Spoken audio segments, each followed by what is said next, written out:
Bonjour à tous, je suis super contente d'être là aujourd'hui pour cette troisième et dernière édition, on va dire, d'ondes d'impact. Alors, comme l'a très bien dit Lauriane, alors, et pour ceux qui viennent pour la troisième fois, je crois que vous allez commencer à connaître ça par cœur. Donc, je suis Hélène Joly, fondatrice de la société Serenita à Rennes.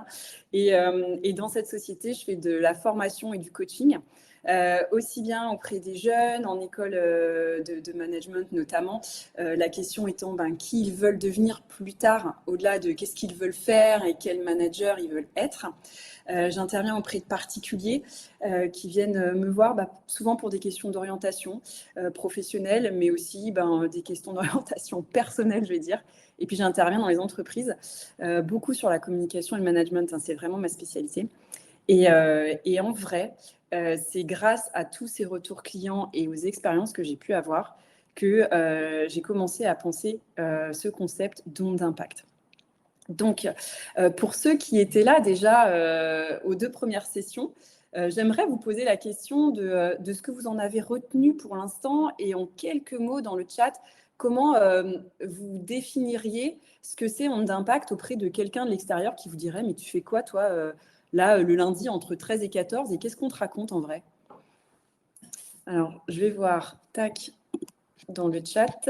Ah oui, on a du bonjour pour l'instant. Est-ce que certains d'entre vous aurait une définition en quelques mots de ce qu'est ondes d'impact?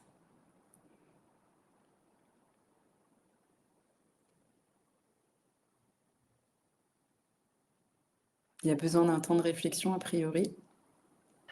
Oui, on peut laisser un petit temps. J'aurais dû mettre une musique de fond. Comme dans les ascenseurs. Tac. Tu me dis après, tu m'aideras, Lauriane. Ah, on voit que certains sont en train d'écrire.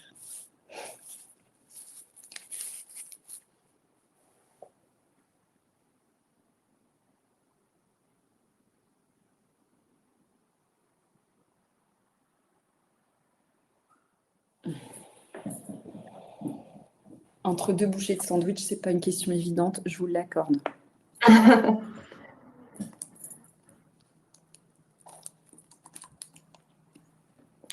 J'attends parce que je vois que certains écrivent. Alors, une réponse dans le chat. Nous avons notre première réponse d'Arnaud, félicitations. Alors, donc, onde d'impact serait avoir conscience qu'on peut avoir un impact en étant soi-même et en retirer de la satisfaction. Merci. Un grand merci. Enfin, je dirais même exactement ça, mais Marie est en train de taper. Vous arrêtez pas, Marie. Allez au bout sans hésiter. Ça nous donnera peut-être un complément ou une confirmation de ce qu'a dit Arnaud. Mais c'est ça, on y est en fait.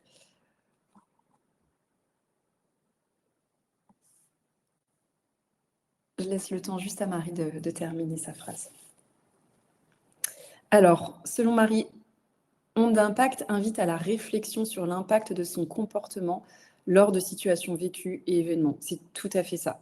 Et la réflexion étant, c'est ça aussi, quel impact je veux avoir en tant que personne dans différentes situations, dans différents événements. Onde d'impact, ça part du principe qu'on a tous en nous une onde qui est capable d'influencer le monde qui nous entoure. Le truc, c'est qu'on en a rarement conscience de cet impact. Et comme l'a très bien dit Arnaud, l'idée, c'est d'aller chercher du coup consciemment quel est cet impact. Et c'est ce que je dis, être un super pouvoir, parce que finalement, quand on en a conscience, effectivement, on en retire de la satisfaction. Et finalement, on peut acquérir une certaine estime de soi, satisfaire une certaine quête du bonheur à travers cet impact. Et l'objectif, c'est qu'on peut briller finalement, c'est de briller et d'impacter par soi-même, sans forcément à chercher à faire mieux ou davantage, mais seulement différemment, voire parfois moins. Et c'est là aussi, je dirais, la force de ce concept, c'est qu'on n'est pas toujours en train de vouloir grimper au-dessus, on est moins dans une idée d'élévation que d'expansion de soi. C'est donc une approche Positive, individuelle et responsable. Positive parce que l'impact, comme l'ont souligné Arnaud et Marie, il est vu dans une optique positive. L'idée, c'est de voir quel impact positif on peut avoir. Heureusement que je ne suis pas en train de chercher à vous dire ayez une influence négative sur votre entourage. On serait complètement à l'opposé des choses et c'est pas en plus ce qui nous amènerait la satisfaction personnelle. C'est une approche individuelle et non individualiste, comme je le dis à chaque fois. Pourquoi ? Parce que ça vient de nous, en fait. On n'attend pas des autres. C'est quelque chose qui est en nous et que l'on étend aux autres. Et puis, c'est une approche responsabilisante parce qu'une fois qu'on en a conscience, justement, on en prend la responsabilité et on se dit, OK, comment je fais peut-être pour aller plus loin ou pour faire différemment, pour avoir cet impact positif que j'ai identifié à travers mon être. Je reprends très rapidement l'acronyme de IMPACT et la raison pour laquelle il y a 2 C, si jamais certains ont oublié ou n'auraient pas encore vu, parce que n'étant pas venus peut-être aux 2 premières sessions. Donc IMPACT est un acronyme, il y a le I étant l'impact, M la mesure parce qu'on n'est pas dans un impact, vous voyez, mondial forcément. C'est un mot qu'on envisage généralement, vous savez, l'impact sociétal, environnemental, avec une très forte connotation de globalisation. Non, en fait, ici, on d'impact, c'est l'impact déjà qu'on peut avoir dans notre quotidien à notre mesure. Déjà sur nous, et puis sur les gens qui nous entourent. Positivité, parce que c'est un impact positif, on l'a dit. Amour, parce que, en fait, c'est difficile d'avoir un impact positif, déjà quand on s'accorde peu d'amour et qu'on en accorde peu aux autres aussi. Donc, il y a tout ce concept qui est assez intéressant, sur lequel on ne va pas dans ces 3 sessions, mais qui est intéressant quand même. Et puis, la conscience de l'impact que l'on a, qui nous invite à faire des choix. Et puis, le timing, parce qu'on n'a peut-être pas toujours la disponibilité non plus pour avoir cet impact conscient. Il faut l'accepter, ça va en fait. Et puis, on a tous notre moment à nous pour prendre conscience de cet impact. En douceur, quoi. Donc, on a fait 3 sessions ensemble. Enfin, on aura fait 3 sessions à la fin. Une première qui était vraiment sur l'invitation à reconnaître déjà qu'on a tous un impact, qu'on le veuille ou non. C'est vrai que j'avais insisté un peu là-dessus. Qu'on y ait pensé ou pas, qu'on en ait pris conscience ou pas, on a tous un impact, en vrai. Je vous avais demandé de faire un exercice entre les 2 sessions qui était notamment d'essayer justement d'identifier ça. C'est-à-dire dans votre quotidien, quand est-ce que vous avez pensé avoir eu un impact, surtout positif, et qu'est-ce que ça vous avait apporté ? Et c'est vrai que dans les retours, il y avait des choses qui étaient assez simples, mais c'est exactement ça, l'objectif. C'était par exemple d'apporter de l'aide à ses collègues, et en retour, ça vous avait apporté de la satisfaction, de la joie. Je me souviens qu'il y avait eu le mot aussi soulagement qui était arrivé, parce que vous étiez dans l'aide, dans le conseil, voilà, des choses qui peuvent paraître anodines, mais tant qu'on n'en prend pas conscience, en vrai, du coup, on n'a pas la satisfaction qui arrive en retour. Et donc ça, c'était le premier exercice que je vous avais demandé de faire entre la session 1 et la session 2. Et la session 2 nous avait amené à aller un peu plus loin, à prendre un peu de hauteur, et je vous avais à observer, à parler de mon parcours. Je vais revenir dessus un peu après, un peu plus en détail.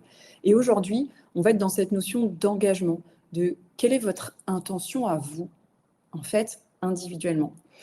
Et comme vous pouvez le voir, il y a Clément qui est à côté pour l'instant en off, mais qui viendra en fait apporter un témoignage de la façon dont lui a vécu Onde d'Impact. Donc, impacter, je reviens toujours sur les premiers éléments parce que c'est important. Ça devrait être super simple en vrai. Impacter par son être à travers qui on est, laisser s'exprimer son être et laisser une trace, ça devrait être giga simple.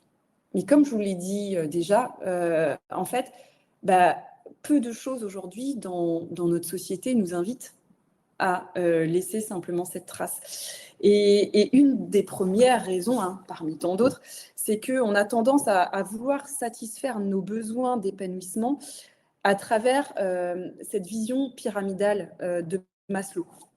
C'est pas tant la quête d'épanouissement ou l'assouvissement des besoins, en fait, le souci. Mais c'est plutôt la place que cette quête prend dans nos vies et surtout dans notre estime personnelle. Et souvent, je prends cet exemple bah oui, le contexte est un peu chamboulé, ça va pas bien. Du coup, bah, on se sent certes pas en sécurité, mais très vite, tout va prendre des proportions différentes au point que bah, on perd aussi l'estime de soi, on perd confiance en soi. Et en fait, je me dis, mais donner tant de pouvoir à des choses qui viennent de l'extérieur, à une satisfaction des besoins qui proviendraient de l'extérieur, bah, c'est peut-être trop. Les deux formes existent. L'autre forme, qui est à côté, bah, c'est justement s'épanouir à travers soi. Parce qu'en fait, ça permet de rééquilibrer un peu tout. On se rend compte qu'à travers qui on est, on peut avoir un impact positif. Ça nous sécurise autour de cette personne que l'on est. Ce qu'on fait finalement, bah, ça a de l'importance. Mais est-ce que c'est aussi important? La réussite est-elle aussi importante? L'appartenance, bah, on sent déjà qu'on appartient à soi. Et en étant soi-même, on voit un peu cet effet miroir, comme vous disiez l'autre fois. On obtient de la satisfaction, de la joie. Cet effet miroir se joue. Et du coup, bah, le sentiment, enfin le besoin d'appartenance qui proviendrait de l'extérieur, de l'appartenance que les autres peuvent nous offrir, bah, ça mondrit. Et on va ainsi de suite dans les échanges, c'est-à-dire que l'estime de soi à travers le regard des autres, ça existe, c'est là, c'est pas, je vous dis pas que c'est pas important, mais est-ce que ça devrait prendre autant d'importance? Pas forcément. Et c'est là qu'on voit que si on arrive à s'estimer, à prendre conscience de la valeur ajoutée que l'on peut avoir à travers son impact positif, bah peut-être qu'on a moins besoin que les autres nous reconnaissent. Ça ne veut pas dire qu'il n'existe plus de besoin. Ça veut dire qu'il y a un équilibre qui se crée. Et c'est là, en fait, toute la force d'un impact. Comme je vous disais, on n'est pas obligé forcément de faire plus. Il faut d'abord prendre conscience de qui on est, comment on peut impacter à travers qui on est. Et donc, on est dans une démarche moins faire que être. Et on est dans une démarche moins individualiste. Et on est plus vers le nous, en fait. On est dans une notion un peu plus de partage. Donc d'abord, comme le disait Daniel Goleman, le père de l'intelligence émotionnelle, bah, il faut d'abord prendre conscience de soi. Et c'est d'abord ce que vous avez fait, encore une fois, à travers cet exercice tout simple, de regarder un petit peu bah, dans vos interactions, à quel moment dans vos vies vous pouvez avoir des impacts positifs. Et du coup, bah, quel est l'effet après sur vous en ricochet, on va dire. Ça, vous l'avez fait pour la plupart d'entre vous. Ensuite, il y a une idée d'élévation un peu supplémentaire, et c'est ce que je vous avais demandé de faire pour aujourd'hui. Je vous avais, lors de la deuxième session, parlé un peu plus de mon parcours. Et en fait, au travers de ce parcours, je vous disais que quand j'étais jeune, finalement, toute jeune, ado, j'avais déjà un impact. Mais que cet impact, il n'était pas conscient. Et c'est vraiment quand j'ai fait cet exercice de ligne de vie sur lequel on va revenir après, que j'avais compris, en vrai, que j'avais eu un impact qui pouvait être positif. Mais juste en étant moi, naturellement, en ayant cette fibre sociale, cette volonté que chacun puisse prendre une place à sa juste valeur dans un groupe. Mais le problème, c'est qu'en vrai, j'étais centrée sur qu'est-ce que je vais faire comme étude. J'étais restée dans ce moule un peu de t'es la bonne élève, t'es le bon petit soldat, donc tu dois faire des études. C'était pas ce qu'on m'avait dit clairement, mais c'était un peu des injonctions que je ressentais. Je voyais un peu la fierté des autres à travers mes bonnes notes, mon parcours. Donc je me disais, c'est peut-être ça qu'il faut que je continue à faire. Et du coup, j'étais toujours focus là-dessus et je me suis jamais posé cette question de qui je veux être. Parce qu'on se pose tout simplement pas cette question. Voilà. On est beaucoup centré sur comment on va réussir à travers cette fameuse pyramide de Maslow. Et je l'ai compris plus tard que mon épanouissement, finalement, ne dépendait pas forcément de ce que je faisais. Et je vous avais dit que j'avais changé de métier. Avant, je faisais de la fiscalité, de la transmission d'entreprise. Je me suis éclatée un temps dans ce métier, tant que je voyais le client, tant que je pouvais le conseiller, tant que je pouvais l'écouter, tant qu'il pouvait me faire part de ses problématiques auxquelles j'essayais de répondre de la manière la plus adaptée à lui. À partir du moment où j'ai perdu ce contact, je me suis perdue, mais je me suis dit, c'est pas ce que je dois faire. J'ai changé de métier, alors je le regrette absolument pas, et en fait, tout m'emmenait vers le métier que je fais aujourd'hui. Mais la conclusion, c'est surtout que, en vrai, ce que je fais aujourd'hui dans l'action, c'est très différent dans la matière. Moi, je suis dans la formation, le management, la communication, etc. et le coaching. Mais en vrai, dans les interactions que je peux avoir avec les gens et dans qui je suis et dans l'impact que je peux avoir, en fait, je suis dans la même veine. Et c'est ça dont j'ai pris conscience. Et je pense que, vous voyez, pour pouvoir faire ça, il faut réussir à s'élever à un échelon supplémentaire. Et c'est là que je vous montre effectivement cette image de coyote qui court comme ça, toujours après bip bip. Lui, qu'est-ce qu'il veut? C'est attraper l'oiseau, en fait. On est peut-être un peu trop comme ça parfois à vouloir courir après cette pyramide de Maslow, après ses besoins. Et en fait, quand on se lève un peu, si jamais, voilà, ce que je dis tout le temps, si Coyote, il s'arrêtait, qu'il réfléchissait, qu'il disait, mais attends, est-ce que j'ai vraiment envie de le manger, l'oiseau ou pas? Et qu'est-ce que ça ferait d'ailleurs si j'arrivais à l'attraper? Est-ce qu'il continuerait ou pas? C'est une bonne question. Ou alors est-ce qu'il ferait différemment, tout simplement, en fait? Et c'est là où il y a cette question de qui je suis, comment j'ai envie d'être, comment j'ai envie d'impacter en levant un petit peu mes œillères. Et donc, pour aujourd'hui, je vous avais demandé de faire cet exercice de la ligne de vie. L'idée était, alors j'aime beaucoup, volontairement, comme si c'était un crayon en fait que j'avais utilisé parce que souvent quand je vois les lignes de vie que je demande, bah voilà, je me retrouve avec des trucs comme ça, comment dire, des dents de scie un peu dessinées à la main levée. L'idée c'était de noter les événements importants, marquants dans votre vie et d'aller chercher un petit peu, alors moi j'ai repris un peu voilà quelques-uns de mes exemples, quel était l'impact que vous aviez eu. Il y a des moments qui sont plus ou moins hauts, qu'on vit plus ou moins positivement. Mais en fait, l'idée, c'est de se dire, mais quel impact j'ai eu? Est-ce que à ce moment-là, d'ailleurs, j'avais un impact? Est-ce que je parvenais à avoir un impact ou pas? Et si oui, de quel ordre était-il? Et d'en tirer une forme de conclusion, comme j'ai pu le faire quand je vous ai raconté mon parcours. Alors, la première question que je vais vous poser, c'est déjà, est-ce que vous avez réussi à faire cette ligne de vie?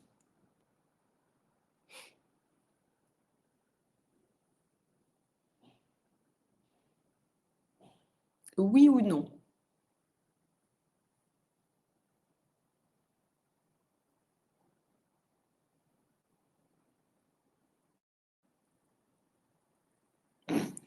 Non.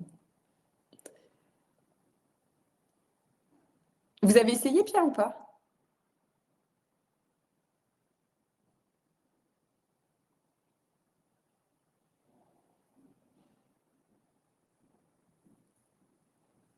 Les autres, n'hésitez pas à prendre le temps de répondre en parallèle. Hein.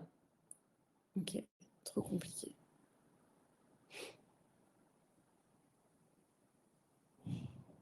Trop compliqué, ouais, ok.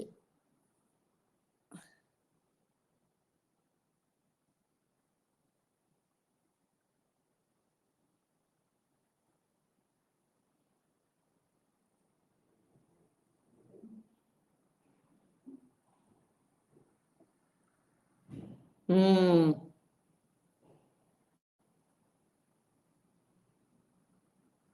Ouais, mes explications de l'autre fois n'ont peut-être pas suffi pour la construction de l'exercice, j'imagine.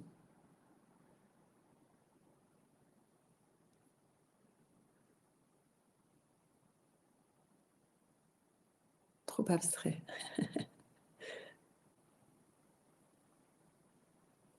Ok. William, vous aviez commencé à écrire, mais est-ce que vous avez réussi à faire l'exercice? Est-ce que quelqu'un a réussi ou pas, du coup? Ou peut-être qu'on n'a pas les mêmes personnes, j'en sais rien. Tu as quelques personnes qui Ah, n'étaient pas. Tu as la moitié qui n'était pas là. qui n'était pas présente, ouais. Tu as une vingtaine de personnes qui étaient là ou deux.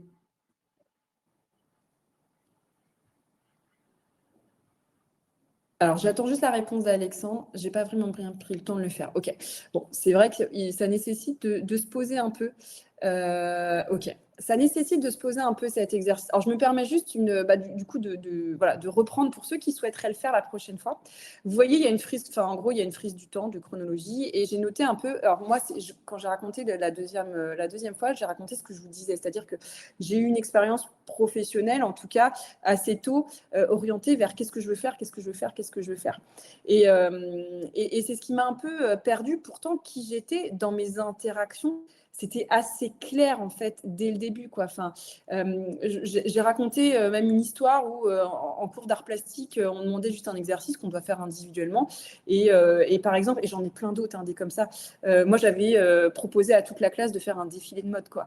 Et c'est pas moi qui défilais et machin. Hein, l'objectif n'est pas d'être au centre, mais c'est juste, voilà, de faire interagir tout le monde et d'expliquer, bah tiens, et toi, comment tu te verrais t'habiller. Enfin, c'est tout bête, mais et toi, comment tu te verrais t'habiller? Qu'est-ce que tu veux montrer, etc. Et en fait, c'est quelque chose qui était très tôt, alors à travers plein d'autres exemples, déjà là. Et sauf que bah, je me suis perdue un peu sur qu'est-ce que je veux faire, qu'est-ce que je veux faire. J'ai fait une fac de droit.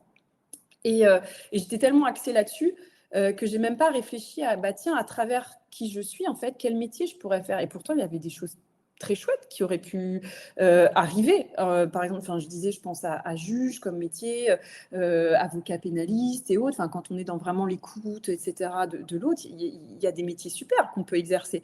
Mais j'étais pas orientée comme ça. Et le hasard a fait que j'ai fait un métier finalement qui m'a convenu parce que j'avais, comme je vous disais tout à l'heure, cette relation en vrai avec le client et cette réponse finalement aux problématiques. Tout est venu par hasard. Mais en vrai, dans la façon dont j'ai vécu mes événements, je les ai vécus plus ou moins bien et assez fortement, on va dire, parce que j'avais pas cet être qui me rattrapait, qui était là pour contrebalancer le fait que quand j'étais pas bien dans un moment de ma vie, par exemple, donc à la fin de l'exercice, quand je voyais plus de mon activité professionnelle, pardon, quand je voyais plus le client, bah, tout de suite j'étais en mode mais ça va, il y a plus rien qui va. Mais c'est pas vrai parce que finalement avec mes collègues, avec ma famille, je pouvais très bien continuer à être qui j'étais, à être cette personne que j'étais et à avoir un impact. Et donc, en résumé, si vous voulez, cette balance de la pyramide de Maslow et comment dire, et onde d'impact, ça permet presque de lisser, si je dois visualiser un peu, ça permet presque de lisser cette courbe-là que vous voyez et donc de vivre beaucoup mieux les choses. Ça ne veut pas dire qu'il y a des choix qui ne se font pas et qu'il y a des moments où bah, on ne doit pas quitter un boulot ou autre, mais en fait, ça permet vraiment d'avoir tous les éléments en sa possession. Est-ce que je peux continuer à être la personne que j'ai envie d'être et à impacter positivement mon monde? Et si vous voulez, pour être encore plus, on va dire, concret, j'accueille Clément. Clément qui et voilà, salut Clément.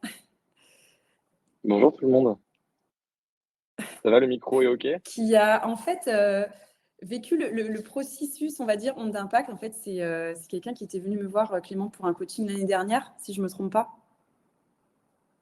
Oui, en 2025, ouais, en mai 2025, ouais. Ok. Et toi, du coup, tu as fait ces exercices un peu, et notamment la ligne de vie.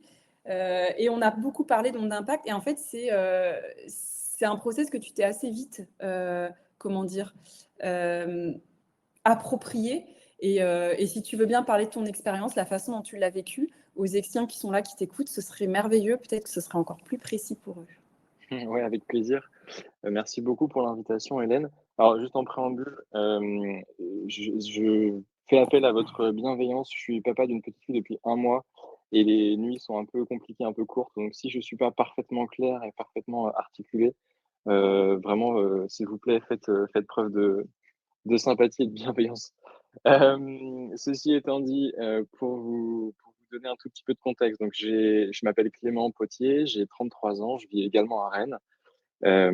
Et donc je suis marié, j'ai 2 enfants et j'ai rencontré Hélène il y a un peu plus de 6 mois, parce que je me trouvais à un moment de ma vie professionnelle surtout, mais aussi un peu personnelle, où j'avais pas mal de questionnements. En gros, j'ai passé les 7 dernières années de ma vie à travailler de façon assez intense pour, une petite marque de vêtements, une petite marque de mode éthique qui s'appelle Loom, dont les bureaux sont basés à Paris et qui est une marque, que j'ai vu grandir et que j'ai vu naître, il y a 10 ans de ça avec, deux anciens collègues qui faisaient appel à moi de temps en temps pour leur filer des petits coups de main pour essayer de construire un peu le projet. Et et c'est une aventure que j'ai rejointe en tant que premier employé en 2019, à partir du moment où le projet a pris un tout petit peu d'ampleur. Et on était trois dans cette boîte au départ, trois associés en gros, hein. Et au fur et à mesure des années, et en fait, pardon, et c'est les premières années, on était trois dans la boîte et il y avait 1000 choses à faire parce que bah, petite structure, un peu en mode un peu start-up. Quand on est 3, on est un peu au four et au moulin. Il y a énormément de choses à faire, hein, pour revenir sur ce que Hélène disait tout à l'heure, on est dans une logique de to-do un peu permanente. Et c'était génial parce que c'était exactement ce qu'il me fallait à ce moment-là de ma vie, hein. J'avais bossé pendant 5-6 ans précédemment et j'avais ce besoin voilà, de dérouler de la to-do un peu pour me sentir hyper valorisé, pour sentir que j'étais utile, pour me sentir bien dans mon quotidien.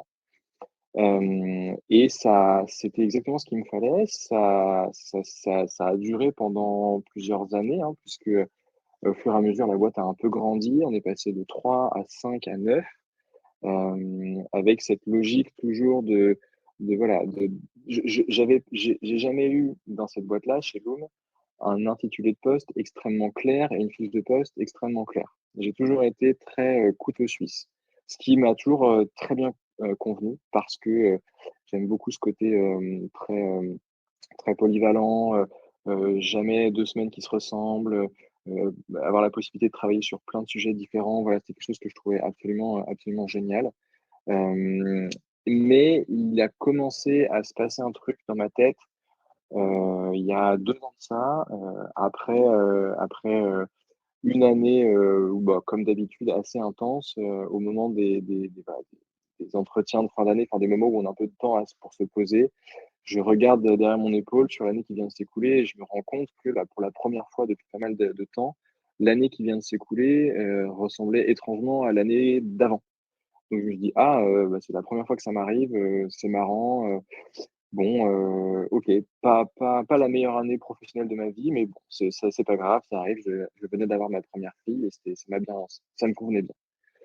Et puis démarre l'année 2024 et puis en fait, bah, la même chose. 1er semestre, très calme, en totale zone de confort, voire pilote automatique quoi, avec assez peu de nouveautés, quelque part assez peu de réflexion et vraiment cette logique toujours voilà, de cocher les to do, mais finalement avec des trucs très très classiques que je connaissais déjà, avec finalement assez peu de challenge et cetera. Et donc, premier semestre se passe, on s'en parle en tant qu'associé, on se dit: «Ah, bah, est-ce que c'est normal? Est-ce que c'est pas normal? Qu'est-ce qu'on fait?» Machin, on essaie de mettre des trucs en place et puis la fin d'année 2024 arrive et puis bon, bah, voilà, même ressenti. Donc je dis: «Bon, là, il y a quand même quelque chose qui commence à me tracasser» et début 2025 arrive, je vois qu'il y a pas spécialement de changement de prévu pour l'entreprise, pour moi, pour mon poste et cetera et je me dis: «Bon, bah, là, il faut que je prenne un peu les choses en main». Et donc, c'est le moment où je me suis dit, je vais essayer de prendre du temps. En fait, du coup, ayant un quotidien finalement très, entre guillemets, très facile. Alors, j'ai conscience, hein, pardon, j'ai conscience d'avoir un discours que peut-être plein de gens adoreraient avoir, hein, ce côté très zone de confort. C'est aussi très cool et c'est aussi épuisant parfois d'être en remise en question permanente. Mais du coup, moi, il y avait quelque chose, il y avait une sorte de tension que je n'arrivais pas à résoudre à ce moment-là. Et donc je me suis dit: «Bah, je vais faire un bilan de compétences» parce que avec cette sensation de pas trop savoir, où j'allais, venait de plus en plus la question en quoi je suis bon finalement? Parce que, j'avais passé, 5-6 ans dans une boîte à faire des trucs, super différents et à avoir vachement de mal à poser les choses, à synthétiser et à quelque part à valoriser, ce en quoi, je me sentais voilà, le plus utile dans une boîte et comment vendre les choses à la fois en tant que, enfin, à la fois en extérieur, mais aussi moi pour me rassurer sur ma compétence, sur ma valeur. Et en faisant l'exercice, notamment de la ligne de vie et puis en discutant aussi beaucoup avec Hélène, il y a un moment donné, je me souviens très bien d'une session où, vient sur la table, enfin Hélène, je me souviens que tu me poses la question de me dire: «Mais depuis 4 ou 5 séances qu'on se parle, tu parles beaucoup de faire des choses, est-ce que tu t'es posé la question de, quelle est la valeur que tu apportes à cette entreprise et de manière générale, non pas dans, ta capacité à cocher des cases de ta to-do, mais, dans simplement le fait, d'être, présent, pour, tes collègues, tes proches, tes amis, ta femme, ta fille et cetera.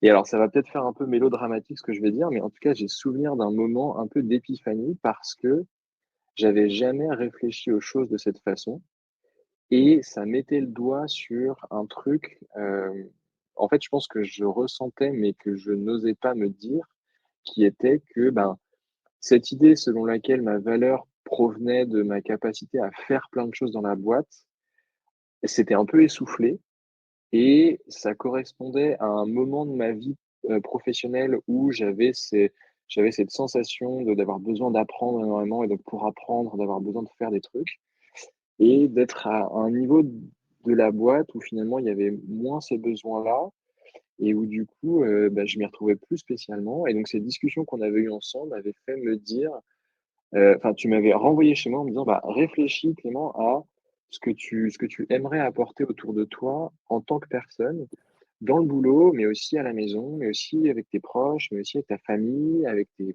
parents, avec tes sœurs, avec tes amis», enfin, voilà.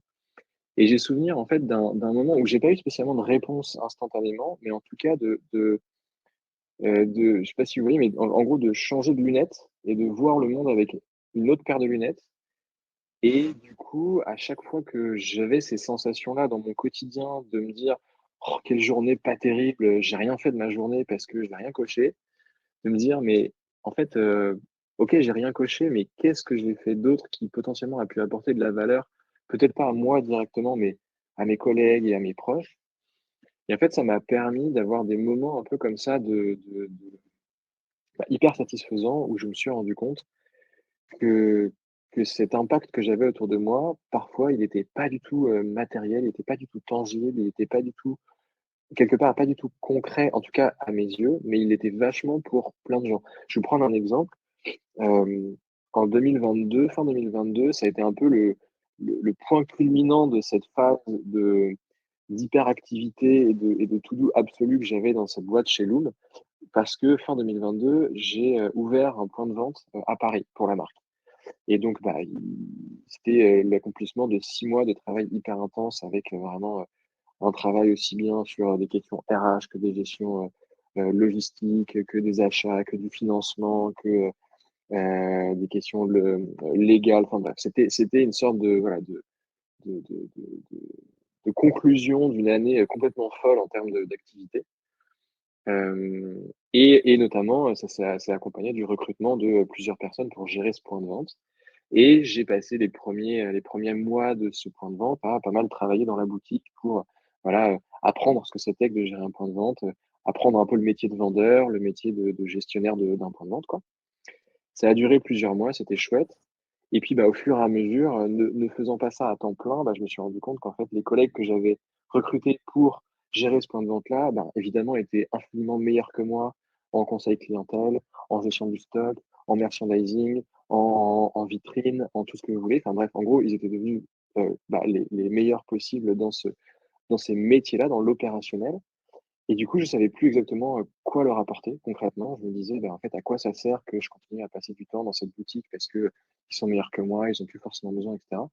Mais par ailleurs, ils étaient hyper demandeurs de temps, qualitatif, de points hebdomadaires pour pouvoir, prendre du temps, discuter, que je partage des informations aussi de ce qui se passait du côté des bureaux, avec du partage de aussi, eux, ce qu'ils vivaient sur le terrain.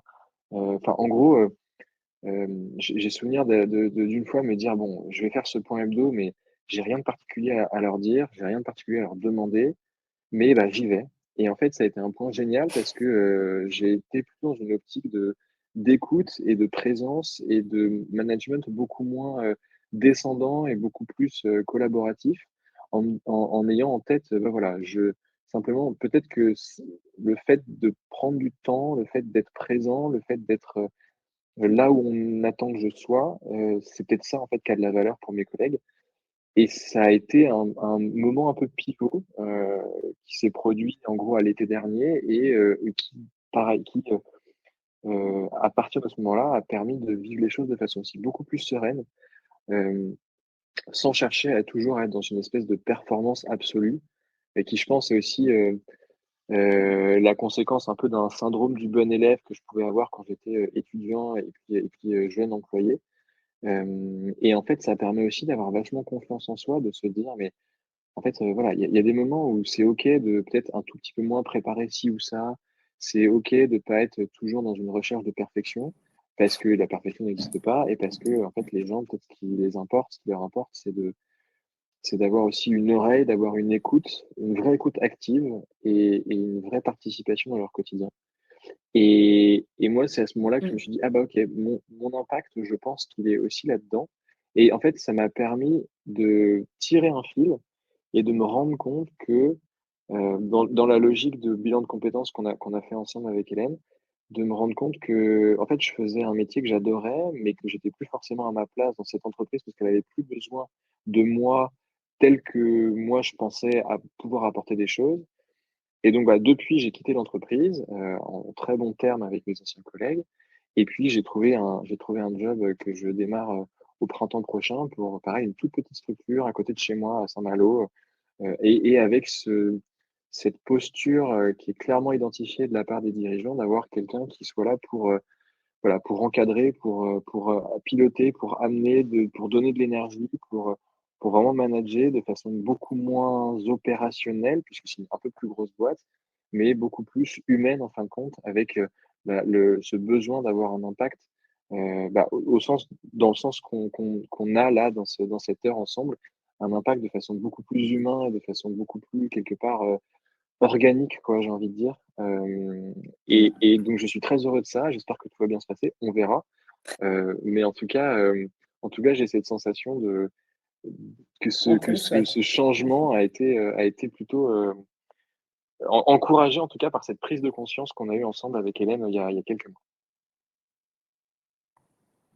Merci beaucoup Clément. Avec plaisir. Merci. Et en fait, là où enfin, je me permets d'appuyer là où tu disais, ces nouvelles lunettes que tu mets, c'est exactement ça. En réalité, je le dis toujours et je vais le redire après, ne changez rien, tout changera. C'est un peu ça, c'est-à-dire que toi, bah, tu as fini par changer de job, mais finalement, avant même de changer de job, parce que finalement, bah oui, tu pouvais vraiment avoir de la valeur ajoutée à travers ton être, bah, c'était moins cohérent. Et d'ailleurs, tu l'as eu cet échange avec c'est pour ça que tu as quitté ta boîte dans de si bonnes conditions. C'est-à-dire que vous étiez d'accord aussi sur l'idée que, bah oui, toi qui tu voulais être, tu étais vachement dans la transmission. Tu vois, je me souviens, tu disais, pour toi, le fait que les gens apprennent aussi en ta présence, c'est hyper important. Ta phrase clé, c'était faut arrêter de prendre les gens pour des cons, sinon ils finissent par le devenir. Et je m'en souviendrai toujours. Pour des idiots, pour des Et du idiots. coup, Parce que les gens évidemment, peuvent être très intelligents, mais très cons aussi. évidemment. Ça, c'est une blague, pardon. Et, et en fait, tu vois, cette notion de transmission, elle était aussi importante pour toi. Et finalement, déjà, le simple fait d'avoir pris conscience de ça, je me souviens, et quand tu disais ça m'a fait du bien, ou quand tu parlais d'épiphanie tout à l'heure, en tout cas, ce changement de paradigme sur ta propre vie, j'ai eu le sentiment qu'il avait été important. Et finalement, oui, tu as changé de métier, enfin de boîte derrière, mais tu n'as pas changé de métier finalement, qui était une des questions aussi que tu te posais au départ. Parce que tu peux être qui tu es à travers ton métier et le faire parfaitement. Et ça peut aussi t'apporter justement ce bien-être et cette confiance dont tu parlais tout à l'heure. Ouais, complètement. Est-ce Et que je vous me avez permets des juste de questions rebondir, pour Hélène, Clément sur, avant de... pardon. Oui. Non, mais en fait, juste pour rebondir, je trouve que c'est quelque chose qui se traduit aussi vachement, au niveau perso. Alors là, c'est d'autant plus vrai en ce moment que dans mon contexte de jeune, enfin de jeune double papa, c'est très particulier. Mais en fait, je trouve que cette logique de réfléchir à être versus faire, ça marche aussi, je trouve, à la maison. Enfin, ça Mm. marche aussi en fait, c'est pas Mm. parce que enfin, je trouve que dans le quotidien, domestique, on peut vite être, bouleversé par, le Mm. tsunami des choses à faire à la maison, les courses, les couches, la cuisine, le ménage et cetera. Et en fait, enfin moi le premier, hein, et d'ailleurs je lutte encore vachement contre ça, à la maison, mais le fait de se poser et de se dire parfois en fait là ce dont ma famille a besoin, c'est juste que je sois assis dans mon canapé à regarder ma fille en train de dessiner et en fait, tant pis, l'aspirateur, il se passera, demain et ben, je trouve que c'est aussi vachement, précieux d'avoir cette prise de conscience-là et ça permet aussi de vachement mieux vivre des moments parfois de stress intense ou des moments de bouleversement un peu, professionnel évidemment, mais aussi personnel. Enfin moi je trouve que ça m'a ouvert un peu les yeux aussi, dans ma vie, à la maison quoi. Donc c'est cool comme exercice. Ouais, et j'ai même envie de te dire, pour aller encore plus loin, même des fois, en passant l'aspirateur, tu peux, ou pas, hein, enfin, j'entends très, il est génial ton exemple en vrai, mais même des fois, en passant, tu vois, rien que ça aussi, est-ce que je peux aussi passer l'aspirateur en étant peut-être un peu à l'écoute ou attentif à certaines choses. Bon, c'est une question aussi qu'on peut se poser, mais c'est vrai que moi, ma belle-mère m'a toujours dit, les meilleures grand-mères, c'est celles qui ont une maison sale. Bon, voilà. Petit aparté. Elle est pas maniaque, ma belle-mère. Mais au-delà tu vois, de ce que tu disais pour terminer, je sais pas, Lauriane, si tu peux mettre la slide. Et c'est la question que tu t'es posée, et c'est là que j'aimerais en venir. Voilà. Pour vous, pour cette troisième session, alors si vous pouvez faire la ligne de vie, bah, tant mieux, mais vous pouvez aussi passer directement à celui-là. Donc toi, Clément, tu as suivi l'étape de la ligne de vie et ces fameuses questions, en vrai, qui sont j'allais dire simple, mais c'est pas le mot en fait, voilà, qui peuvent rester assez basiques dans le questionnement en tant que tel. Après, y répondre, voilà, c'est pas toujours simple. En vrai, on peut diviser en différents domaines. Il y a le domaine personnel, c'est vraiment soi, déjà, en tant que personne. Voilà. Quelle personne j'aimerais incarner ou être, enfin, qui j'aimerais être, en fait. Alors, j'ai pas mis ça parce que je veux être qui je veux être. Waouh, tout de suite, c'est peut-être un peu trop lourd. Donc, c'est pour ça que j'ai mis quelle personne j'aimerais incarner. Qu'est-ce que je fais simplement et qui me demande peu d'efforts, mais qui m'apporte des effets positifs. C'est à travers ça, est-ce que je peux être une personne pour moi aussi qui me plaît, qui m'apporte quelque chose de positif, voilà, tout simplement, en passant l'aspirateur ou pas, n'est-ce pas? D'un point de vue pro, bah, quel impact je souhaite avoir dans ma vie pro, qu'est-ce que j'aimerais qu'on dise de moi dans l'entreprise? Et la question qui va derrière, bien évidemment, c'est bah ouais, mais est-ce que du coup, mon être, est-ce que je suis en cohérence avec ça ou pas, tout simplement. Si j'ai envie qu'on dise de moi que je suis bah, un soutien, on va dire, très important, et qu'en vrai, je suis toujours enfermée dans mon bureau, et quand il y a quelqu'un qui vient me voir, bah, je ne lève pas la tête, bon, bah, ça peut être compliqué. Oui, mais après, ça tient à des comportements finalement assez simples et surtout du quotidien. Et cette question, vous pouvez vous la poser dans chaque domaine qui suit, dans la famille. Voilà, quel parent, quel conjoint j'ai envie d'être. Mais du coup, est-ce que je sens ça? Parce que c'est un truc qu'on sent, c'est un feeling ensuite. On sent l'impact que l'on a à travers un petit retour que l'on peut avoir. Et puis, bah, d'un point de vue social, ça peut être plus loin. J'ai mis quel ami, quel membre, alors pour un membre d'un club, je ne sais pas si on fait partie d'un club, même quel client. C'est tout bête, mais moi je prends souvent l'exemple de la boulangerie en fait. Voilà, quand on achète notre pain, comment on est, quelle posture, est-ce qu'on est dans le partage ou pas, est-ce qu'on en a envie aussi ou pas, hein. Enfin, comme je le disais tout à l'heure, on ne peut pas être tout le temps, 100% du temps, pleinement conscient de tout ce qu'on fait. Enfin, ou alors si vous avez cette capacité, j'aimerais bien vous connaître. Mais et c'est pas ce qu'on vous demande, enfin c'est voilà non plus, parce qu'il faut pas se mettre de pression en vrai. Mais le sentir de temps en temps, bah, j'ai envie de dire mon Dieu ce que c'est bon, et à quel point ça peut permettre, je le redis, hein, de peut-être de lisser un peu plus les moments de down qu'on peut avoir, où on se dit mais qu'est-ce que je fous là en fait, et à quoi ça sert tout ça. Donc c'est pas une réponse à des questions qui datent depuis Chloé et Homme, mais c'est peut-être une façon d'appréhender la vie sous un autre angle, avec des nouvelles lunettes. Voilà, il est là, mon magnifique smiley. Et ça peut faire beaucoup de bien, en tout cas. Et du coup, j'ai écrit un petit texte avant de terminer pour conclure. Donc, je vais être un peu dans la lecture parce que je me dis que j'ai pesé un peu chaque mot et donc je ne voudrais pas en laisser passer. Et du coup, pour conclure sur ce que c'est onde d'impact, en vrai, je pense que c'est s'offrir une forme de liberté et de sérénité grâce à son impact conscient. Pour cela, pas besoin de grands changements, juste commencer par trouver où est votre valeur ajoutée à vous. Juste à travers qui vous êtes finalement depuis toujours. Laissez aller cet être et donnez-en un peu aux autres. Faites-en profiter ceux qui vous entourent en vrai. N'ayez pas trop d'attentes, mais ressentez les efforts de votre onde qui se répand en douceur, telles les ondulations créées par un caillou à la surface de l'eau. Onde d'impact, c'est s'offrir le temps de prendre cette hauteur d'esprit pour habiter le monde à votre façon. Il faut le faire tous les jours, avec engagement, envers soi et les autres, car on le sait, chaque jour, chaque semaine, chaque mois, chaque année, chaque vie passe vite, trop vite.